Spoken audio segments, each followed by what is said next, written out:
Well, a very good morning and welcome to News Check on this, the 4th of August 2026. Our key conversation this morning is a conversation that was started by President William Ruto when he addressed the nation on that particular fateful night in terms of Overvision 2060. And of course, the president clearly stating it will be a charter that will be conversed by all political leaders, the citizenry and other business operators within the country in terms of charting the way forward for the country. Of course, giving out what it will entail at that particular day, which will be on the 12th of August 2026. That will be our keen focus this morning. Also keeping tabs on stories making headlines at this hour, with the president currently engaging village elders, thousands of them who have congregated at State House Nairobi, in terms of recognizing them and of course giving them a stipend in terms of what they are going to be remunerated, working with agencies such as the local government in aiding the national government in key sectors such as national security, solving land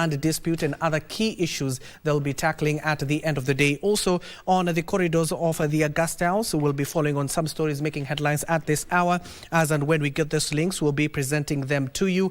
And tonight, this morning, we do have Alenga Trostad, a policy analyst. We also have Sami Meli, a political analyst. You can also chime into the conversation through our social media platforms at KBC Channel 1. My name is Abdiaziz. Hashim. We'll be focusing on those particular issues. Let me get to start with my guest this morning. Sami, good morning and welcome to the show. Good morning, Hashim. Thank you. Alenga, good morning and welcome to the show. Good morning. It feels good to be back here. It feels good to be back. Yes, it has been. Alenga, let's start with you. You had the opportunity to listen to the president. Over the weekend, we had political leaders chiming into the conversation. Let me get your opening remarks to what the president announced. Thank you, Abdiaziz, for this opportunity to be the first one to take a bite on the cherry. One thing is that I truly appreciated the president's speech because it walked away from the normal. You know, when the president is going to speak, people are expecting somebody is going to be fired, people are expecting some politics. But for once, it was just a conversation about the state of the country and where we want to be and our vision as a country. More importantly is that people figure out presidential positions as merely positions for politics. They do not figure them out as positions for vision building. So what was going on that particular evening, it was a conversation into vision building, because you understand that every establishment succeeds because of the vision that its leader has. So the president was rallying all of us to start reflecting on the goals that we set in Vision 2030. One of the goals was to get Kenya into an industrialized state, to improve the cost of living and make and improve middle income, the middle income gap, to broaden it. So have we achieved those? We have not really achieved those, especially in terms of industrialization. So if he was bringing us back to reflect on the successes, the challenges and the failures of the same, so that we can figure out and say, do we just stop at setting Vision 2030, or do we make this a habit of our nation, all the time setting up a vision? So for me, a Vision 2060 is a timely imperative. Mm-hmm. And Meli, your opening remarks on that? Thank you very much. I usually say when you don't have prior proper planning, you might fail. So proper prior planning prevents poor performance. This country began in 1963 when we took over from the British, and perhaps the the founders did not envision a situation whereby we have a vision for a country. Thanks to President Mwai Kibaki in 2008 when he came up with the Vision 2030, and that is where now we can see Kenya got some direction of where we are heading. We should be able to plan, and I've said it before in this show several times, that this country needs a strategic plan. We plan ahead. The way Paris and France planned their country up to 200 years ahead, 400 years ahead. We need to plan Kenya even beyond 2030, and therefore coming up with a vision and bringing a national conversation. I know Kenyans are rich with ideas, and therefore opening up and saying, let's have a conversation on how the country moves forward. The country, we need to know how the country will move forward as a nation at county level, at sub-county level, at ward level. We should also know at how we will handle the agricultural sector, because we are looking at the arable farms are now being converted into commercial flats and estates. And we are asking ourselves, the future generations, as he's set up the infrastructure fund, whereby he has said that there will be the national funding where we will even take care of the future generations. We should sit down as a country, think in the next coming years, how should Kenya look like? How should governance look like? How should our infrastructure look like?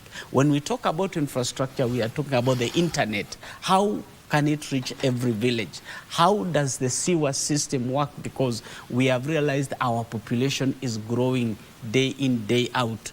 And even at the village level, you realize the population is even larger than we have in towns. And therefore, we're asking ourselves, how will water reach those people in the village and even in towns? How will electricity and the roads be spread out across the country? We don't want a situation whereby we do things haphazardly and in the end interfere with the coming generation. So we should be able to plan ahead, even think employment. How will we absorb our youths coming in?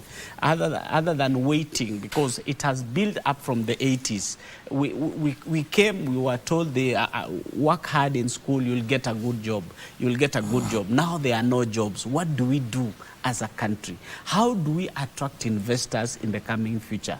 How do we should avoid short-term fixing issues, but think long-term. Mm-hmm.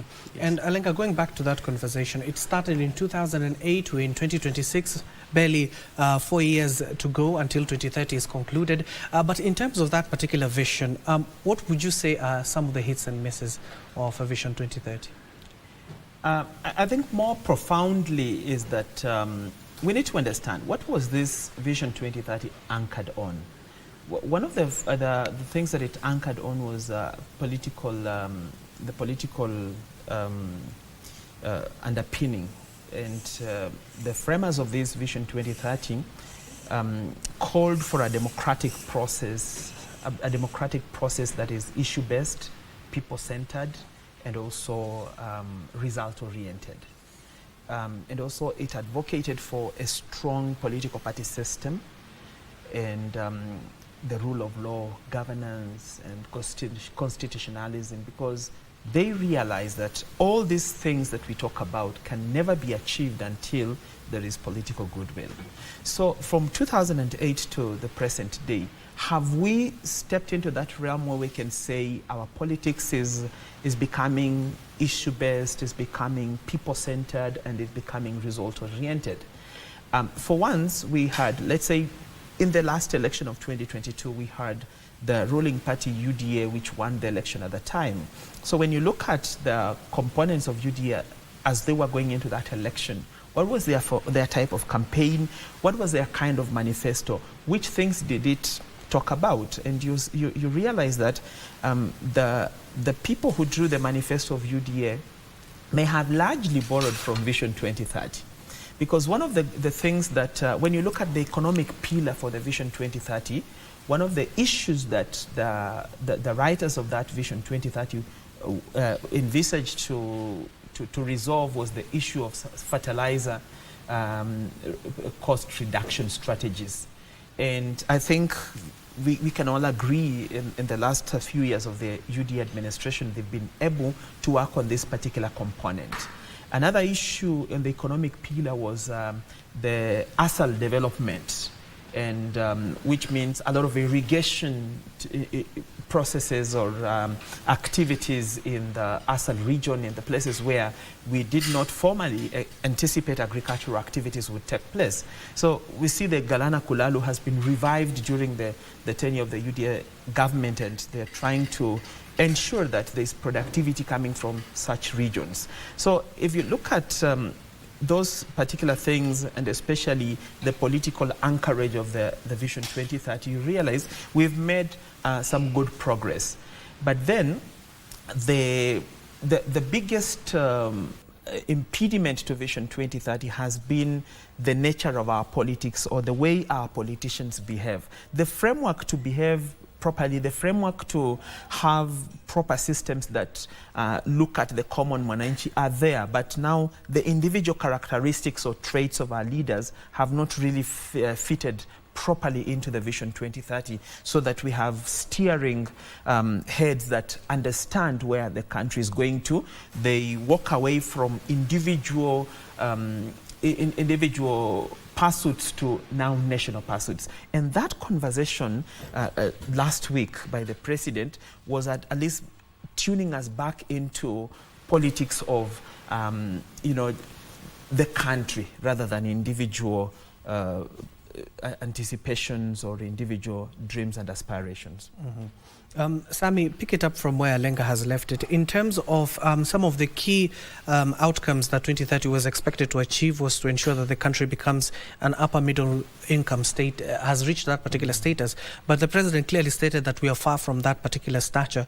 In this particular vision or blueprint that the current administration wants to implement before 2027 and going forward, what should it entail to ensure that we reach that upper middle income status? The Vision 2030 was very clear on the three pillars: the political, socio-political pillar, and also the economic pillar. And having looked at from 2008 up to where we are, Kenya has really grown because of having a vision and having a direction. You see, the Konza Technopolis came just because of the Vision 2030. We are talking about the LAPSET project, the expansion of the Lamu, the development of the Lamu port and the expansion of the Mombasa port, the railways coming, the roads and infrastructure, as we see, came through the Vision 2030. And as I have always said, that if you don't plan, you are planning to fail.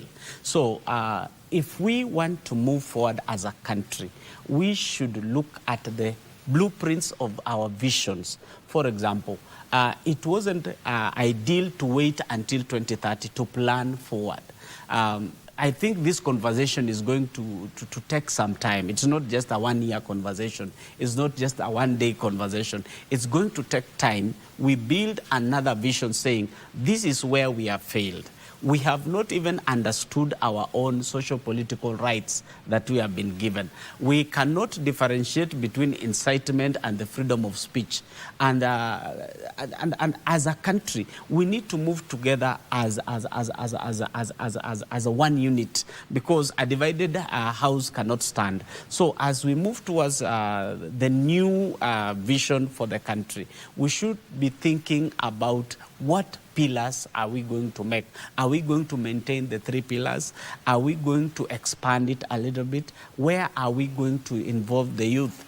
Because we realize that even as we plan, our youth are left behind in every other situation, politically, financially, in other sectors of the economy. And therefore, as we move forward and forge a conversation, even as we finish the implementation of Vision 2030, there are some things we have achieved, there are others we have fallen short. And we will ask ourselves, at what point, where did the rain start beating us? Kenya moved at independence. We were with Akina Singapore, Akina North Korea and South Korea, and now those countries have moved. We have to look back and ask ourselves, where did we go wrong?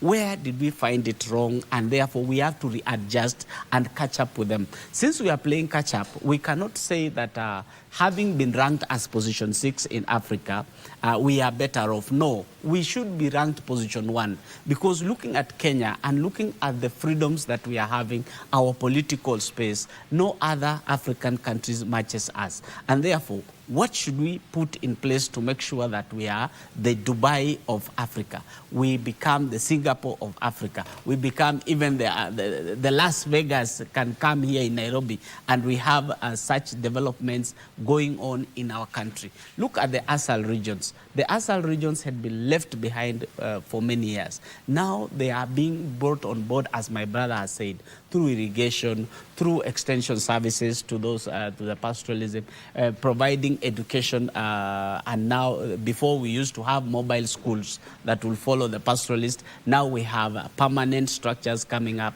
We are seeing modern cities, modern and urban centers coming up in those regions.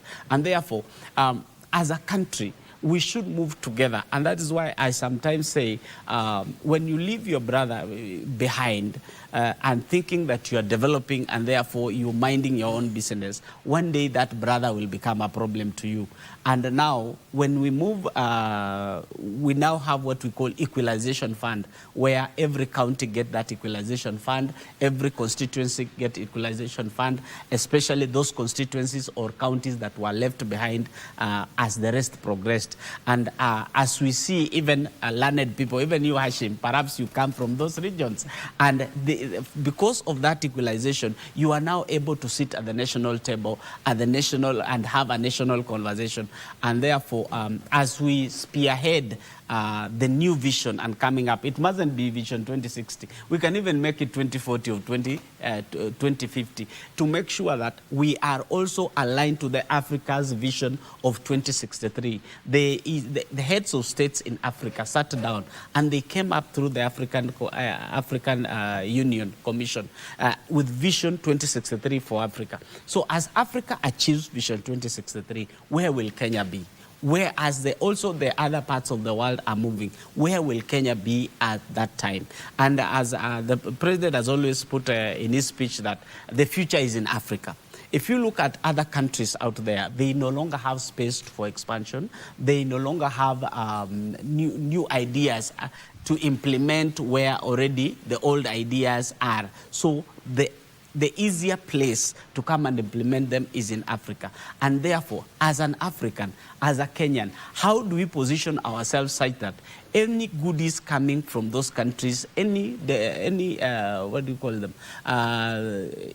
investors who are looking for spaces, they can find it in Kenya. And that's why we must have a vision whereby if the investors are to look at it, they would say the best place to take my investment is in Kenya. Mm-hmm. Yes. And Alenga, going back to what you said earlier, in terms of ensuring if that particular blueprint is set, how will it survive and succeed successive regimes? Because you clearly talked about when Kibaki launched it back in 2008, it succeeded all those administration till to date. So to ensure that it does not become just another document, what should this administration do so that it can succeed successive regimes? I truly believe it's not upon the current administration to insist to Kenyans that they have to adhere to Vision 2060 and follow it through to the end. But it has to be general understanding in the Kenyan mind that when we set up Vision 2030, it was about 12 years ago, right? And within that time, a lot of things, 22 years, yes. Within that time, a lot of things have happened. There's so many that has changed. There is exponential growth of the internet. There is artificial intelligence. There is robotics. There is, just a lot of things have taken place. So it is about us asking ourselves, how do we plug into this global ecosystem that is constantly changing without being left behind? So is it a matter of the administration telling us to believe in it? No, it's upon us ourselves, even in our own individual capacities, to figure out how are we going to fit in this fast changing world? How is Kenya going to compete favorably with the other nations, with the growing nations? What is going to be our competitive and comparative advantage in the next 30 years? That's the kind of conversation the president was luring us into, so that we start figuring out, we start participating in the Kenya that we want. Because when Vision 2030 was designed, the level of public participation in national issues was not as high as it is today. And even one of the things that Vision 2030 envisaged was public participation. And public participation in governance and development of the country. And then we are now at a place where this public participation has been fully articulated by the common citizen. So how does the common citizen now turn this public participation space into his own advantage? So then it lays bare on our table this way, that if we are not committed to Vision 2030, then we risk being left by the whole world behind. It's not about administrative changes. It's not about who is in power today, but it's about what is the vision that is being given to us. So if we can pick this and run with it and see, how do we twitch the imperatives we had in Vision 2030 so that they fit in the realities of today? That's the conversation we must all come into. And therefore, then this should actually form the basis upon which we are electing our next leaders. Let us ask ourselves, is this leader ready to run with the world where it is? Or is he representing a past that we have already walked away from? So that should form some of the things that we are asking our leaders, even as they come asking for the votes in 2027, so that we see, are we voting in someone who is committed to this cause? Are we voting in a sluggard who does not believe in the evolving world? Or are we voting in someone that can run with this vision and catapult us to the next level? That's a very big question to our audience today. Mm-hmm. And indeed, you clearly stated that Vision 2063, even just the other day, Samia Suluhu launched Tanzania 2050 as well. But Sammy, we're talking about public participation that Alenge is talking of. On the 12th of August 2026, the president will be spearheading that particular exercise, or we'll see how that particular exercise will go from there. So in terms of carrying out to ensure that this public participation has included everybody in the country, what should the administration do to ensure that it is all inclusive? I think when we came up with multi-party democracy in 1991, before it was fully implemented in 1992, the then president, Daniel Toroitich Arap Moi, called an IPPG conference. He brought all the members of parliament on board and asked them, what do you want? What do you think that we need to do to make sure that we also cool political temperatures? So the same thing, the way we came with the bombers of Kenya when we were coming up with the new constitution, that failed in 2005, then picked in 2010. Now we have a new constitution, is to bring everybody on board, bring the private sector, bring the citizens, even at the local level, bring the technocrats, because in this country, you find that we have very learned people. When they go out there, they do wonders, but we have not given them the space to implement it in this country. And also bring the politicians on board, because these are the people who incite people and they will say, this is President Ruto's project. Yet we need a national project, not President Ruto's project, not whoever is in politics or political circles project. We need a Kenyan project. And therefore, even as we hold that conversation, the president should link himself from being the one spearheading it and get technocrats from all sectors that have been agreed to run it, like those who are coming up with the Constitution of Kenya 2010. If we come up with such and then it's adopted nationally, because we should have enough public participation from the grassroots. If it is a document, we should all have enough copies, like the 2010 Constitution, the way we were able to read. Even right now, I'm sure if you go to your archives in the house, you will get a copy of the 2010 Constitution. And therefore, even as we move forward, so that in the future, we also need to think about the politicians doing development projects. We should have technocrats running the country and the politicians Kenyans doing the politics, so that we can delink development from politics. You realize that even somebody who is a member of parliament, for example, will always say, I did this. Yet, the Constitution actually tells you this is the work of the CDF committee. And therefore, we want to delink again politicians from the development and do it ourselves and feel it like we did it as Kenyans. Okay. Sorry to interrupt you, Melly. Speaking of the president is currently addressing congregants at State House Nairobi, where village elders have congregated there in terms of being recognized and how they'll be playing crucial roles at the local capacity within their villages. Let's listen in to that particular speech by President William Ruto. Pale kwa kijiji, sasa tutakabiliana na hawa wakora. Wale wanauzia watoto wetu madawa, wale wanauzia watu illicit brew, wale wanatuletea matatizo pale katika vijiji. Sasa tutakuwa na uwezo na namna ya kukabiliana na wao. Vile mmesikia, tuko na askari ambao wako training.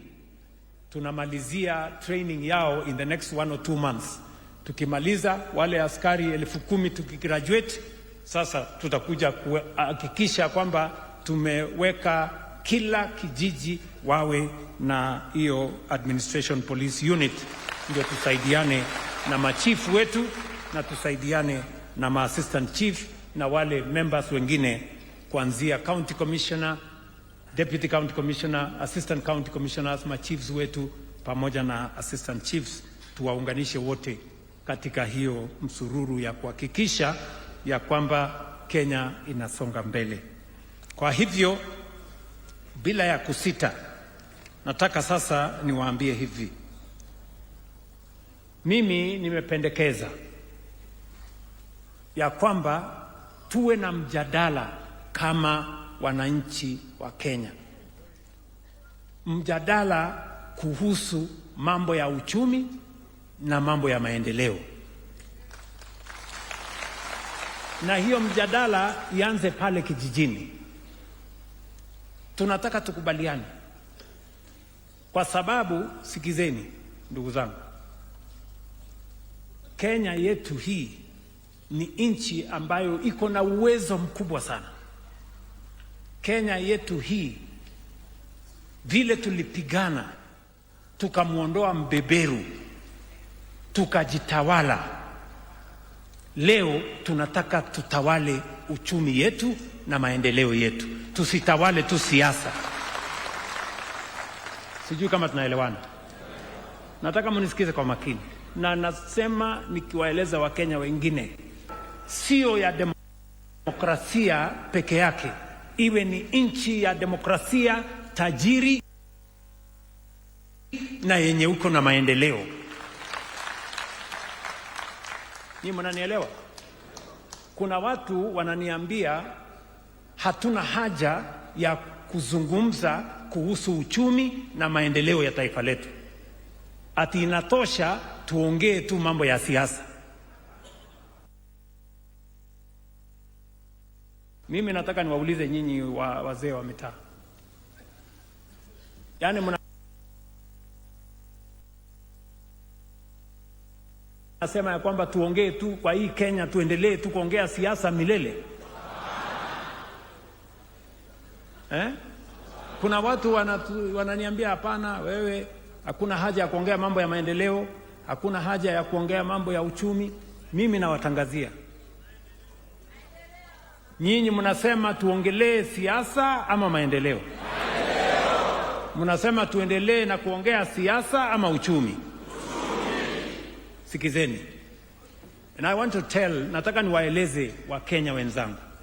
Ukienda kila sehemu ya Kenya, ukimuuliza kila Mkenya changamoto kubwa ya taifa letu ni gani, mwananchi atakwambia gharama ya maisha.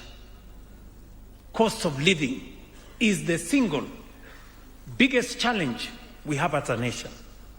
Cost of living.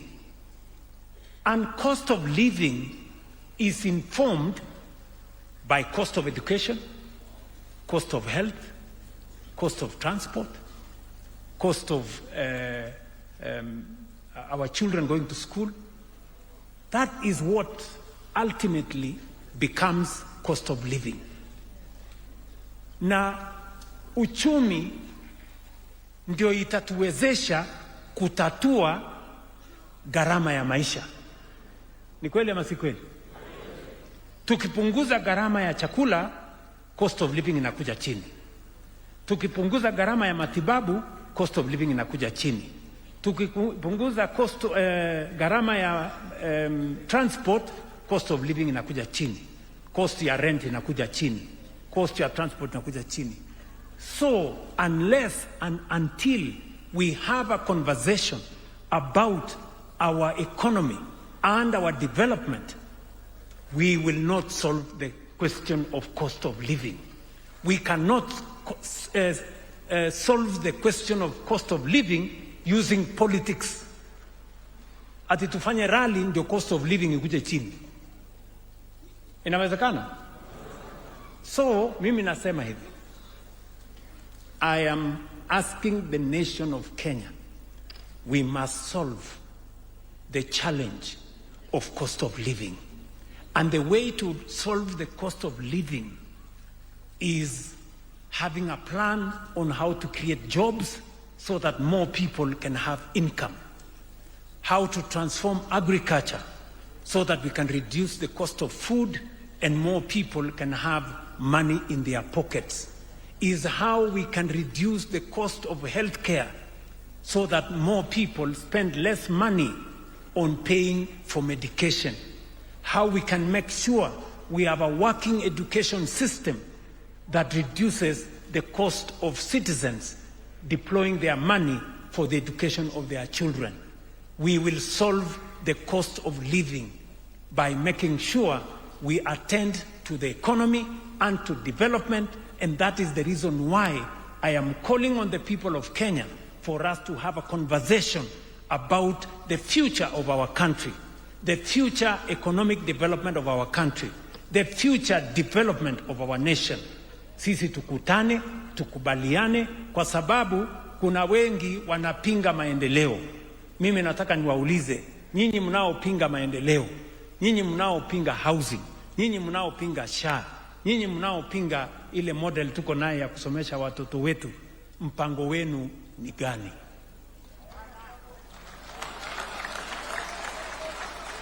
Tumeelewana jameni? Na mimi nimesema hivi, tukimaliza hiyo mjadala, ile tutakubaliana nayo, ile economic development tutakubaliana nayo, ile development ya Kenya tutakubaliana nayo, tutaweka ndani ya sheria. Ndio hakuna mtu tena ataturudisha nyuma. Nyie mnanielewa? Saa hizi sisi ni nchi ambayo tumejikaza. Sikizeni my friends. Kuna watu walikuwa wanafikiri ya kwamba mambo hayawezekani Kenya. In the last 4 years, we have demonstrated the potential of this country to grow and to solve its problems.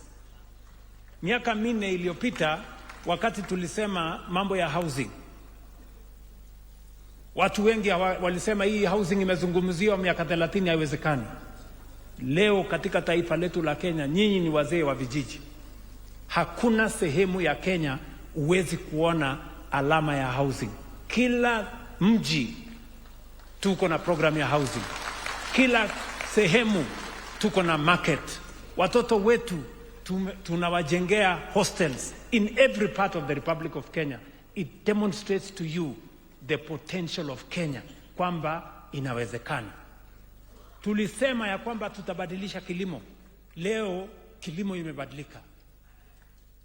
Pembejeo tumeiteremsha chini. Ile mbolea tumeteremsha chini. Mapato imeongezeka kwa wakulima. Ni kweli ama si kweli? It demonstrates the capacity of our nation to be a modern nation. Tulikuwa na barabara zilikuwa zimekwama kila mahali. Leo barabara zinajengwa. Reli tunajenga. Mimi nataka niwahakikishie, Mungu akipenda, hii nchi yetu itakuwa first world country in the next 20 to 25 years. Tunaelewana jameni? Well, if you're just joining us, that is President William Ruto addressing village elders at State House, Nairobi, in terms of what the government is implementing. We have high-ranking government officials there as well, talking about the Vision 2060 we were discussing earlier on, where the president has once more defended that particular trajectory ahead of 2027, clearly stating that he will take this country to a first world country by the 20 to 25 years. Let me get the thoughts of Melly. You've just heard the president speaking for about 5 minutes. What are your thoughts? My thought is, coming back to what we were saying, is that we should have a national conversation where we all participate to come up with what we want for our country. We know other countries have their visions, they have their missions, and perhaps they are working towards the same. As Kenya, we need a conversation. Are we in the right trajectory? And if we are not, then we should. Well, sorry for that. We'll be coming back to you, Melly. Unfortunately, we have technical hitches. Pick it up from there, Lenga. The president has spoken. What are your thoughts? And also, speaking to what you earlier talking about, whenever we see a president coming out, we expect politics out of what he's discussing. Yeah, I think more importantly to reflect is that we have been very political as a country. We start our campaigns for the next election as soon as we finish the first election. Everything we talk about, when we switch on our televisions, when we listen to the radio, when we talk in our private spaces and public spaces, it's all about politics. But for once, we are now being asked to look the other way, look towards the country, look towards development, look towards our vision as a people and our identity, our common identity as Kenyans, and what we anticipate to have and what goals do we need to reach. So for me, as I reflect on this imperative discussion, I would just want to implore maybe the ordinary Kenyan out there that nation building does not happen in one day. Nation building takes years. So how do we ensure that these things that are being spoken about can actually be actualized in reality and they build up to what we already have? So I think the discussion we had earlier before we listened into the president was, what are some of the things that need to be done? So I think if you look at nations that have developed following a particular panoply of steps that they took towards their own development, those countries had a way of inculcating this vision into the minds of every citizen. So how do we do it in our own space or in our country? I think we need to mainstream this vision into even our education system. Because when you teach them while they are young, as they grow up, they are able to produce those results that you anticipated. So how do we even tweak our curriculum to reflect the things that we anticipate to get hold of in the next 30 or so years? After we have mainstreamed this into our education system, by ensuring that we embed it into our curriculum, then how do we extrapolate it to our innovation spaces in the universities, in the research institutes, in the technology hubs that we have, so that everything that is happening in those spaces reflects the imperatives that we need to harvest from the Vision 2030. Then we come to the political class. How do we unpack this to the political class so that they understand? Even as you stand on the podium, you could actually talk about the vision where we want to go rather than hurling insults at your competitor. So how do we achieve this amongst the political class? I think we also need to strengthen the kind of trainings that we give to our leaders.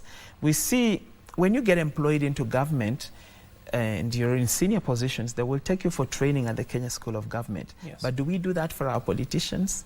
Because they carry the image of this country, they carry the vision of this country. We need to invite them more into the Kenya School of Government and have structuralized trainings that reflect these issues that we want to achieve, so that even as they go outside, they are able to articulate that which they have learned. Because they don't get any type of training after being sworn in. apart from the few trips here and there, which do not really reflect what we stand for as a country, they have nothing to speak to us during the weekend other than to insult one another. So once we finish with that political class, then we come down to the normal mwananchi. We leverage on media to open up this discussion so that they form part of our discussions. We cannot have radio stations that from morning to evening they are talking about relationships, they are talking about breakups, love and what have you. And we have serious conversations that can be carried by those airwaves so that the normal people have something to discuss. Remember, media shapes what the society discusses, what the society it can talk about. It frames issues. So how do we bring the media on the table so that they be carriers, the first #1 carriers of this conversation, so that they break it down to simple, nuanced narratives for the mama mboga to understand, for the boda guy to understand, for the pastor to understand, for the villager to understand. I think if we go that way, like bringing everyone on board, then Vision 2030 may just bring the fruits that we desire. Melly, now we have fixed up your mic. Pick it up from where you left it. And also the president clearly talking about in terms of this particular plan and this particular blueprint that will spearhead the socio-economic development of this particular country transcends the political inclinations or political lines that have been drawn ahead of 2027. He even states that 2027, this is not about it. It's about how we're going to move the country forward. So in terms of ensuring that the public understands that, how should they approach it? What I said before is that we should have inclusivity where the politicians, the private sector, the technocrats, even the local people are involved in coming up with whatever Kenya will achieve in the 20 to 30 years, as he has said. The president personally becomes the vision bearer of a country. It doesn't matter who it is, but he is the one who's taking the lead on the country, where the direction the country should go. And I like the hope that is giving that in the next 20, 30 years, Kenya will be among the developed countries. And if such a vision is put practically by involving all the sectors of the economy, bringing them on board and looking at what can we do together. It is not just about writing. It is not just about meeting. It is about walking the talk, the way Vision 2030 has been implemented. And before you had asked how can we make sure that the next regime does not shelve this, and that is if we bring, for example, even the presidential aspirants, they should be on board so that we carry the same vision as a country. In as much as we may have different political inclinations, we can have the same vision of a country going forward. This is, and as I said, there are constituencies that have developed strategic development plan. And they implement every 5 years. Yes. Kenya should have also a strategic development plan, which is through the vision, whatever it's 2060, 2070, or 2100, 2100. It doesn't matter how long it will take. But if we take a trajectory such that every budget as read every financial year is gearing towards vision, that achieving what has been set up by all Kenyans. And other countries are doing the things that they do in their countries. Kenya should be unique and do what is Kenyan developed. And this also, in the previous regimes, you used to see the provincial administration explaining to the villagers the policies of government, the policies that the government would want to be implemented. And if all of them are brought on board the way you have seen, even the village elders now can access a national house, that means a message will go back to the village. And if all people are involved, remember, Kenya does not just stand alone. Remember, we also are in Eastern Africa. Perhaps Eastern Africa has another idea on what it wants to do. Remember, we were towards integration. And if we are going towards integration, what role will Kenya play? Africa has Vision 2063.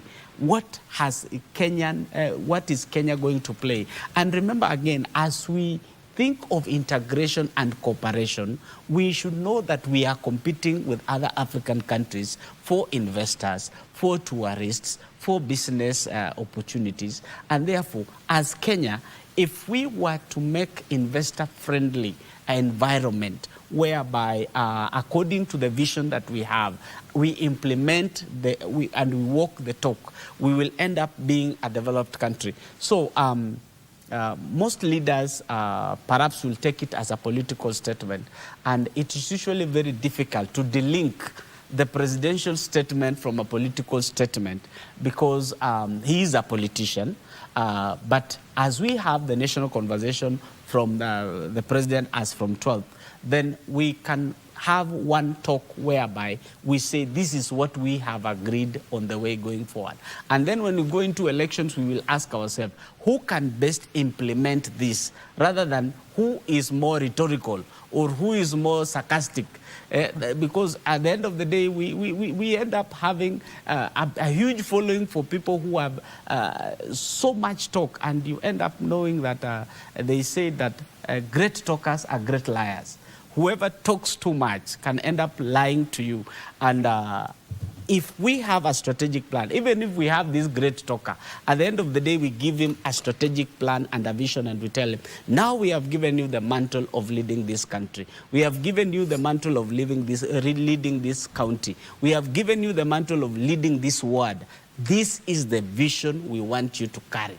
And that is where Kenya will move. We will be able to solve unemployment. We will be able to solve crime in the society. We will be able to solve the difficult climatic environment, and perhaps even come to an agreement on how much we can tax for business people, for employees, and how do we graduate rather than having a bill this year taking the taxes from 8 to 16, from 16 to 32.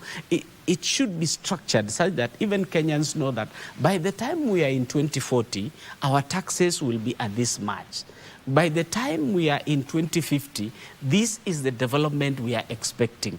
And this is the kind of political leadership we will expect at that time. So that even if we were to come up, for example, with agreement that our political leadership should be qualified up to this much, it should be gradual such that anyone vying should know that by the time we get to 2032, all of the elective seats will have degrees or PhDs or technocrats. So people will strive towards being the technocrats they want so that they can lead the people.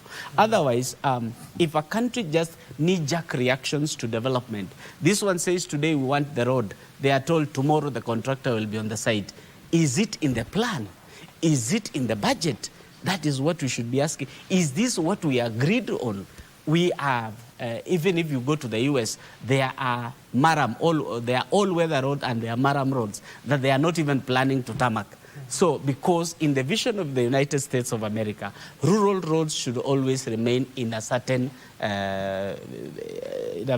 style. And therefore, as a country, we need to have a national conversation, and we should embrace the conversation, because we have been complaining that this has been implemented without participation. Now the president has opened the gates and asked you to come forward. Now we should have a national conversation. Yes. And so we're entering our final segment of this question. I want to finish with this particular issue.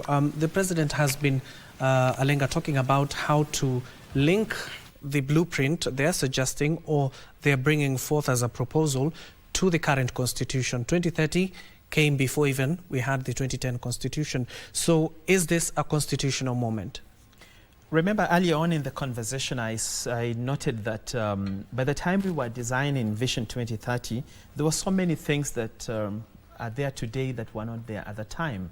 So it's very important that we map this new discussion to the current realities that include the new constitution and see how much space does it open for us and what are the kind of issues that are in that particular constitution that if you leveraged on them as a backbone for certain economic imperatives, social imperatives and political imperatives, then you have a more informed society, you have a more vibrant society, and you have a better Kenya that we want.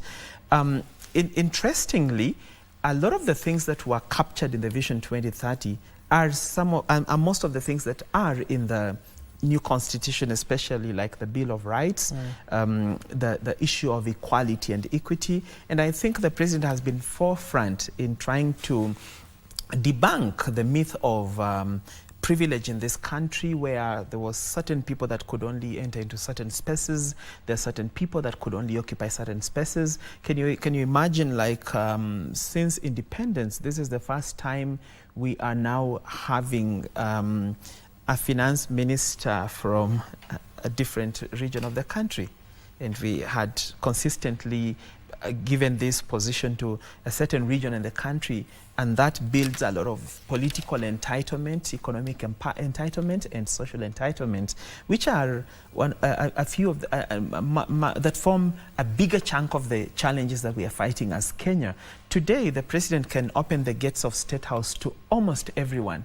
There's a time he was meeting there all the border people. He met the mamambogas. He met people from the slums. He met people with PWD people. He's meeting church people. He's meeting village elders. So I think dismantling these age-long narratives of dominance is one of the key areas that we need to enter into a fresh conversation, where we are all seen as primas inter pares, first among equals, that a Borana has an equal right as a Maasai, as a Luya, as a Giriama, as an Embu, you know. So that's because building a nation first starts with building the soul of the nation, and the soul of the nation is found in how the nation values its people.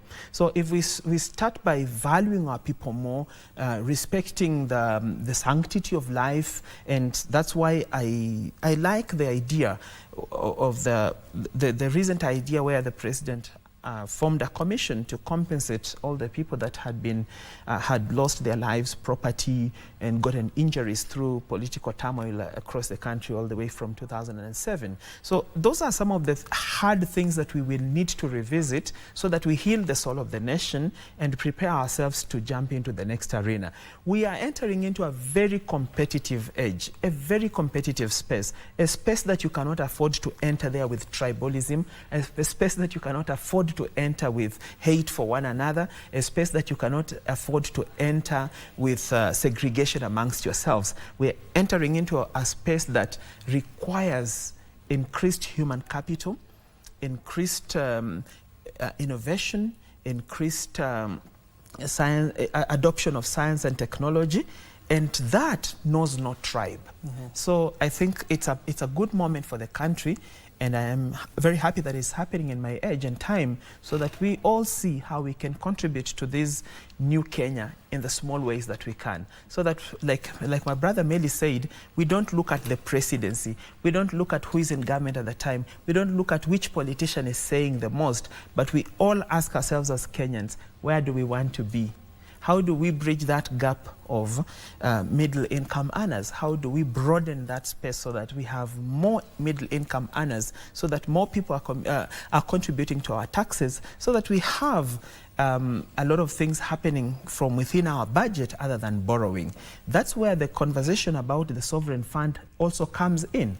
Remember, this sovereign fund is the pillar of the development that we see in the country of Norway.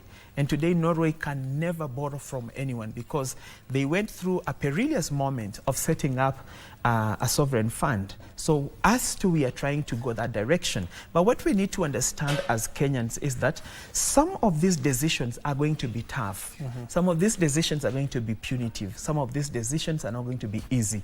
But if we reflect on them properly, there's a sacrifice we could put in today, and maybe 20, 30 years our children will live a better life.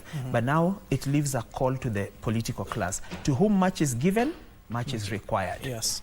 And given that we have run out of time, 30 seconds each, let me start with you, Meli. Moving forward, what would you like to see ahead of August 12, 2026?